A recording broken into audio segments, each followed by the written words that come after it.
اليوم وصفة رائعة، هي أكثر من رائعة، هي وصفة لعلاج النحافة وكذلك للزيادة في الوزن والتسمين بسرعة هائلة.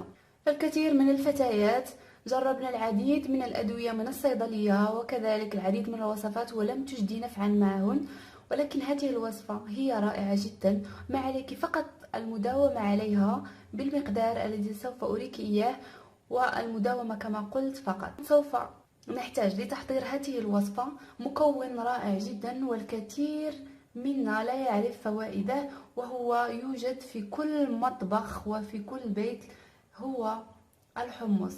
طبعا الحمص العديد لا يعرف مزاياه ولا فوائده، ولكن هو فعال جدا في الزيادة في الوزن، لأن الحمص عزيزتي هو من المواد الغذائية التي تزيد في الوزن بسرعة، لأنه أولا فاتح للشهية وغني بالسعرات الحرارية العالية والكربوهيدرات، وكذلك غني بالبروتينات، والبروتينات هي التي تحتاج العضلة للنمو طبعا، وفعالة. وسوف نحتاج أيضا إلى جبن محلى.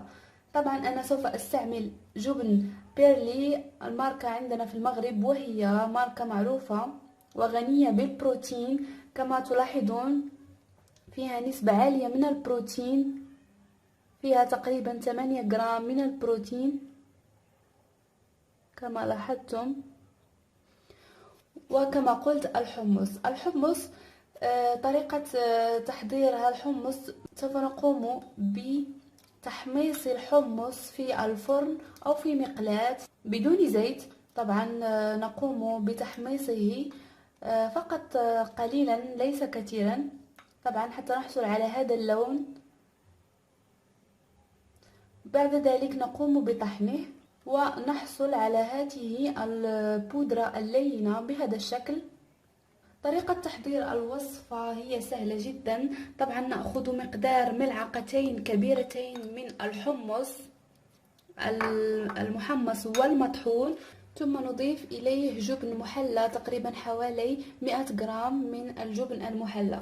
طبعا في الدول العربية يمكنكم أن تجدوا أي جبن محلى آخر، ولكن يجب أن تنتبهوا إلى نسبة البروتين تكون مرتفعة. كما قلت سوف نقوم بخلط بهذا الشكل. سوف نقوم بإضافة الجبن المحلى إلى الحمص المطحون المحمص والمطحون بهذا الشكل. نخلط جيدا.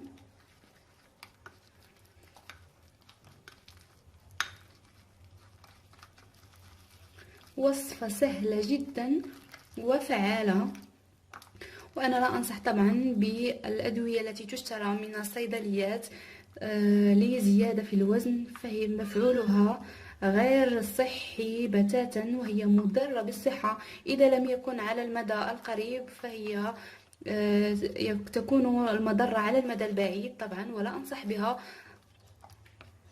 أنصح دائما بما هو طبيعي ومن الطبيعة بهذا الشكل. كما تلاحظون نحصل على هذا الخليط. يمكنكم إضافة بعض العسل إذا أردتم، ولكن بهذا الشكل هي لذيذة جدا وسوف تحبون هذه الوصفة.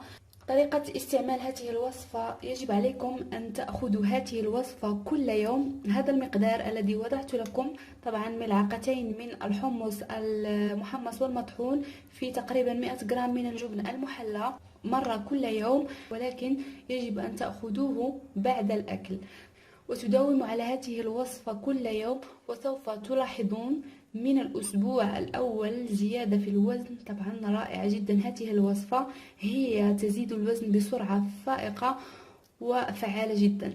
هذه الوصفة أنصح بها الذين يعانون من القولون طبعا، لأن تعرفون الحمص والبقوليات هي ليست صحية لأصحاب مرضى القولون، ولكن هي فعالة جدا للتي تريد أن تزيد وزنها بسرعة، وسوف تلاحظين كما قلت النتيجة من الأسبوع الأول. يجب عليك فقط المداومة عليها. أتمنى أن تعجبكم وصفة اليوم، أتمنى أن يعجبكم الفيديو. لا تنسوا الضغط على لايك لتشجيعنا على إعطاء المزيد، وكذلك لا تنسوا الاشتراك في القناة، وإلى اللقاء في وصفة لاحقة إن شاء الله.